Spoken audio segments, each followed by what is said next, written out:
sido modelo en otros países. Así es, y vienen de otros países a estudiar aquí el trabajo que se hace en la reforma penitenciaria.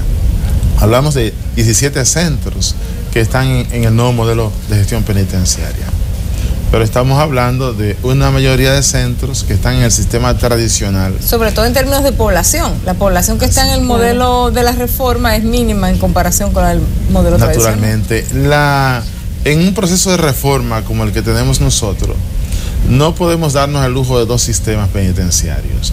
Hay uno que tiene que ser liquidante, es decir, el sistema tradicional debe convertirse en el sistema liquidante de toda la estructura, de toda la administración y de la política penitenciaria del país, porque ninguna nación del mundo sostiene tener dos sistemas, por lo costoso que es. Hace unos meses, unos reportajes de televisión española pusieron al desnudo lo que todos sabemos y hemos ido repitiendo por décadas, y es el gran engranaje de corrupción que hay dentro de las cárceles, sobre todo esas cárceles de ese viejo modelo tradicional, como usted le llama. ¿Qué peso está teniendo la corrupción para que ese modelo no cambie y que pudieran estar contaminando la reforma penitenciaria? Porque la verdad es que es un engranaje muy establecido desde adentro. Naturalmente, es un recinto donde se carece de medicamentos y las medicinas deben llevar los familiares de internos, voluntarios, organizaciones de la sociedad civil, organizaciones religiosas de todo tipo. Se presta para la corrupción. Es un recinto donde una persona, para poder salir del profundo patio, del área donde está restringida, tiene que hasta pagar un peaje. Se presta para todo tipo de corrupción. Es un recinto donde miles de personas tienen que hacer una larga fila, madres sobre todo, madres. Esto es terrible porque el problema del penal de La Victoria, con 8.000 personas, gravita sobre más de 5 personas por detenido. Es decir, que un radio de acción multiplicador, en un aspecto sociológico, estamos hablando de más de 100.000 dominicanos y dominicanas que resultan afectados. Es como una onda expansiva de una gravedad psicológica, del peso del crimen, el peso del dolor. Si a eso le sumamos la víctima y sus familiares. Fray, sin embargo, usted comentaba que no es sostenible tener dos sistemas a la vez. Sin embargo, no vemos una planificación para que el sistema viejo se vaya liquidando, minimizando, esa cárcel se vaya desahogando, o simplemente se cierre y se distribuyan los reclusos o los internos en las distintas cárceles del país. ¿Hay alguna planificación en base a esto? ¿Esto se ha planteado en algún momento? Sí, se ha planteado en reuniones con la Procuraduría General de la República, que es la institución gestora.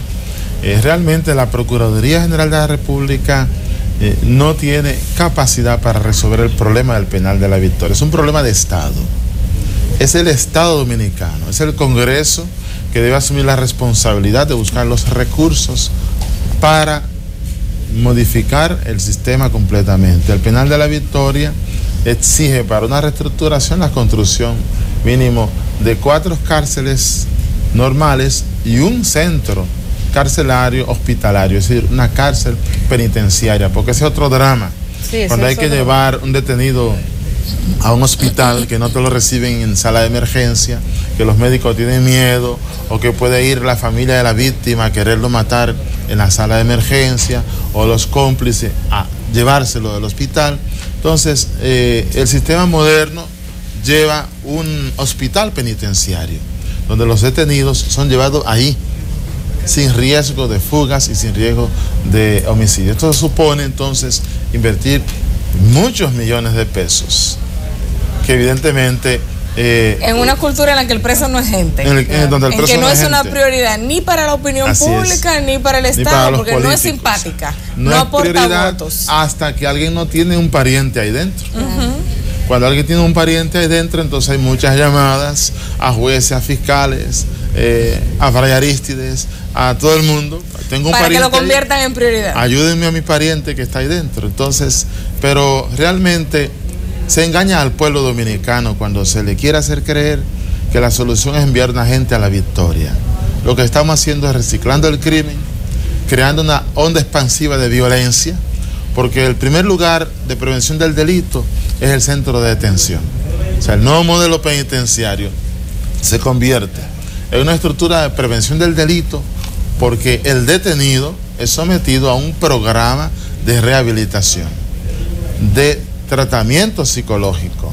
Entonces, hasta que no lleguemos a ese punto en donde la persona sea tratada y sea incorporada a un proceso donde psicológicamente se encuentre con su persona, con su delito y con la necesidad de reconciliarse socialmente, no se produce el cambio interior.